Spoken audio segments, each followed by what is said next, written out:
Pauline Abrago sits in front of her room saddened, wondering where the day's meal will come from. After losing 2 of her fingers in an accident, all patrons of her kebab business refused to patronize her. For health reasons, she had to give up street hawking, which became the alternative after the collapse of the kebab business. 3 days, 4 days in I sometimes go 3 days without food. I fell ill due to that. All I am able to do is to turn to God for help.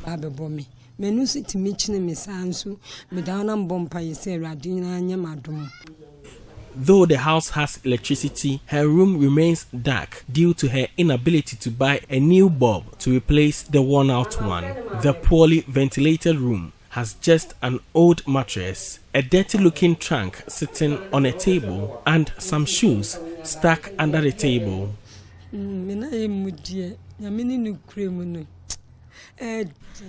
I live in harsh conditions. Things are tough.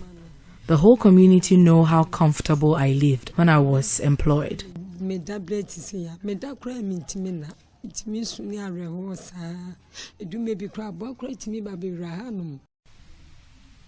According to the latest unemployment data by the Ghana Statistical Service, about 2 out of 10 women are unemployed. The statistics from the third quarter of 2023 further indicates about 8 out of 10 females are vulnerably employed. Paulina has managed to switch jobs after her accident, but she could barely last in any since her health has remained unstable.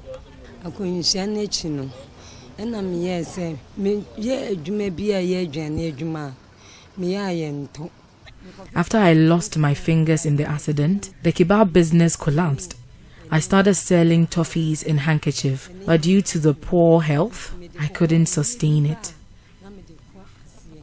We can be the cost near the but I say be 2 years maybe I read that demo artist.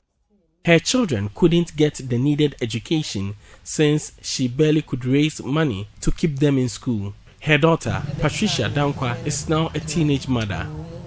Efforts to obtain disability support from the District Assembly Common Fund have proven futile. Few days to the 2024 general elections, the new Patriotic Party is promising the implementation of the Women's Trade Empowerment Fund to provide loans and grants for female businesses. The opposition National Democratic Congress presents a similar alternative, proposing the establishment of a Women's Development Bank.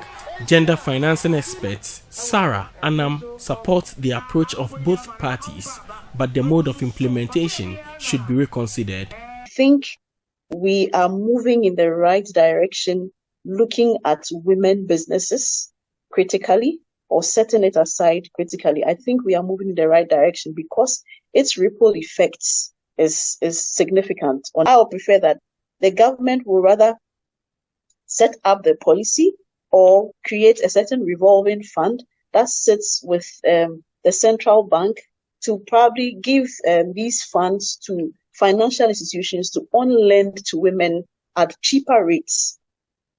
If the government sets up the agency to grant these women these initiatives or these benefits, then assurance of transparency, assurance of it reaching every woman that needs this becomes questionable. For Joy News, Nanaya Chima, Kumasi.